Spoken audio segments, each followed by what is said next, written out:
आपके लिए प्रश्न लेके आए हैं हम। वाई डू स्टार ट्विंकल और शिमर और scintillate but planet do not, planet and sun do not. तारे क्यों टिमटिमाते हैं परंतु ग्रह और सूर्य जो है ऐसा टिमटिमाते हुए प्रतीत नहीं होते हैं। इसका जवाब हमें जानना है। इसका कारण क्या है? वीडियो में आगे बढ़ने से पहले आप सभी से रिक्वेस्ट है, वीडियो को लाइक और सब्सक्राइब जरूर करें। ध्यान दें, बेल आइकन को जरूर प्रेस किया करें ताकि आपको नेक्स्ट वीडियो के नोटिफिकेशन आसानी से मिलते रहें। देखिए इसका आंसर, पहले तो टिमटिमाने का मतलब क्या है ये जान लीजिए। टिमटिमाने का मतलब होता है लाइट फ्लिकरिंग, मतलब समटाइम्स ब्राइट समटाइम्स डिम, कभी ज़्यादा चमकीला कभी कम चमक, इसी को टिमटिमाना कहते हैं। तो देखिए, मान लीजिए ये एक आपका स्टार है, तारा, ठीक है। अब कल हमने डिस्कस किया, इसके पीछे वीडियो में भी देखा था, हम उसकी बात नहीं करते हैं, हम यहाँ पे डायरेक्ट देख लेते हैं। क्योंकि वायुमंडल की डेंसिटी ऊपर से नीचे की ओर जाने पर बढ़ती रहती है। वायुमंडल का घनत्व एयर डेंसिटी नीचे की ओर बढ़ती है। मान लीजिए ये अर्थ है, ये आपकी आई है, अब ये स्टार है।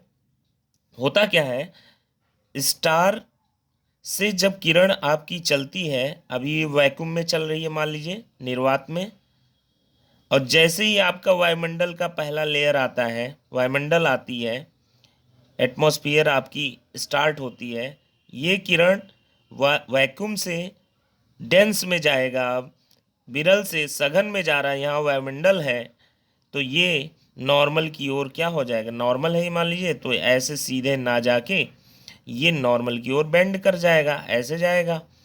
फिर बहुत सारी लेयर होती हैं, नीचे जाने पर डेंसिटी बढ़ती जा रही है, तो बहुत सारी लेयर हम बना सकते हैं। हर ऊपर से नीचे की लेयर के नीचे आप देखेंगे डेंसिटी बढ़ती जाएगी। तो यहाँ पर फिर अगर नॉर्मल बनाएं तो नीचे की डेंसिटी ज़्यादा है, तो ये सीधे ना जाके ऐसे ये और ज़्यादा बेंड हो जाएगी। कुछ इस तरह किरण ऐसे ऐसे बेंड होते होते हमारे आई तक पहुँचती है। ये बात हमने पिछले वीडियो में भी देखा था, यहाँ भी हमने समझ लिया।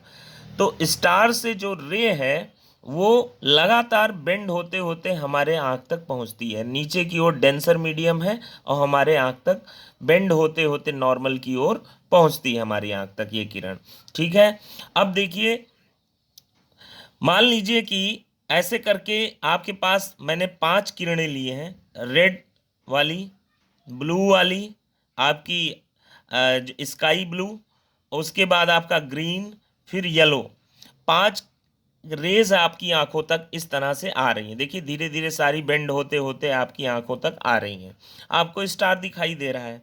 अब देखिए हुआ क्या, बाई चांस एटमॉस्फियर में टेम्परेचर का वेरिएशन होता रहता है कि अलग अलग लेवल में, पहली बात तो टेम्परेचर अलग अलग होता है, लेकिन किसी एक लेयर में, जैसे नीचे सबसे सबसे आपका नीचे आपका ट्रोपोस्फियर है, फिर आपका स्ट्रेटोस्फियर है, फिर आपका मीजोस्फियर है, फिर थर्मोस्फियर है। हर स्फीयर में, हर लेयर में टेम्परेचर बदलता रहता है, बट किसी एक लेयर में ही टेम्परेचर फिक्स नहीं रहता। किसी एक जगह पर, किसी एक लेयर में टेम्परेचर एक जगह पर फिक्स नहीं रहता। किसी एक लेयर में, किसी एक लेयर में ही अगर देखा जाए टेम्परेचर किसी एक जगह पर फिक्स नहीं रहता है, वो बदलता रहता है समय के साथ साथ। वजह क्या है कि रेज आती हैं, वहाँ पे केमिकल रिएक्शन होता है।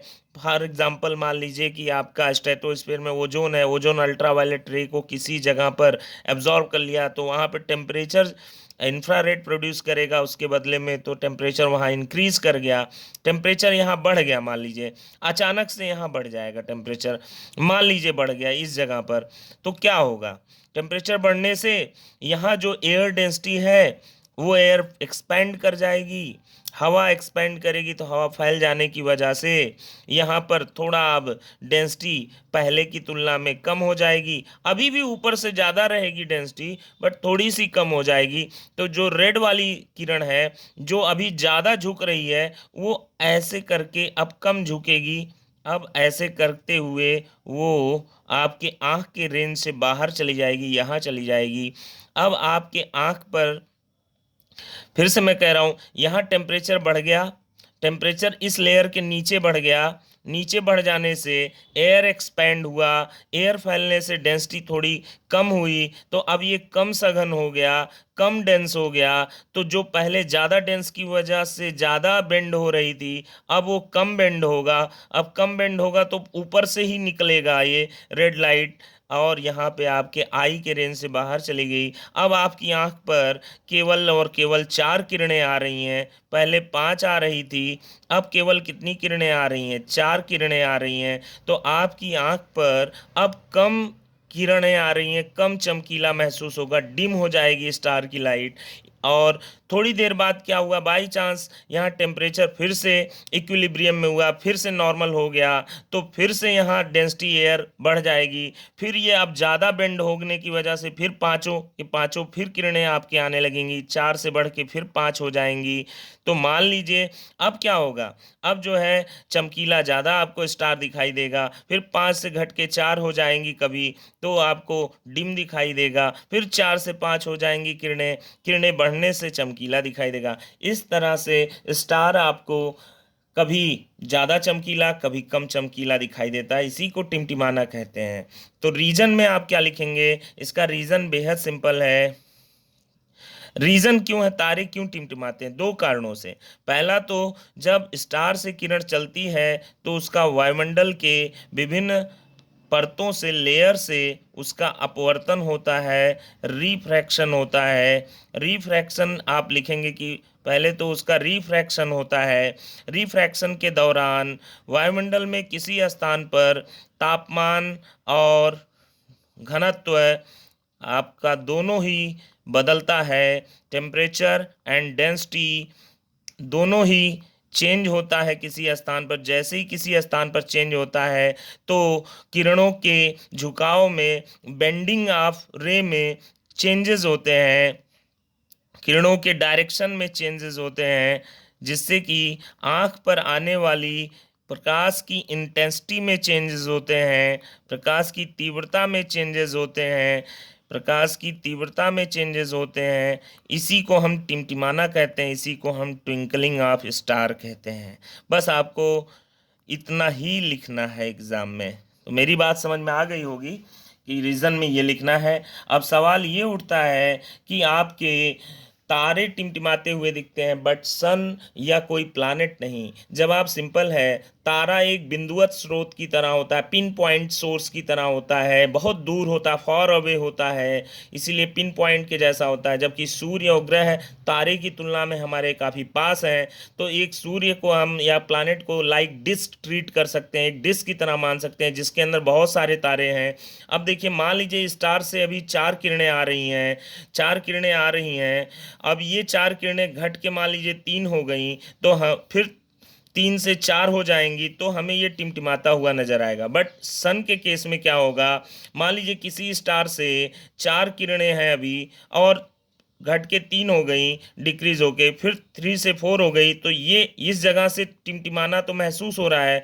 बट दूसरी जगह पे देखिए, मान लीजिए जैसे ही यहाँ 4 से पहले वाली जगह, रेड वाली जगह से 4 से घट के 3 रेज हो गई, दूसरी वाली जगह पर उसी समय 5 किरणें पहले आ रही थी, अभी वो बढ़ के 6 हो गई।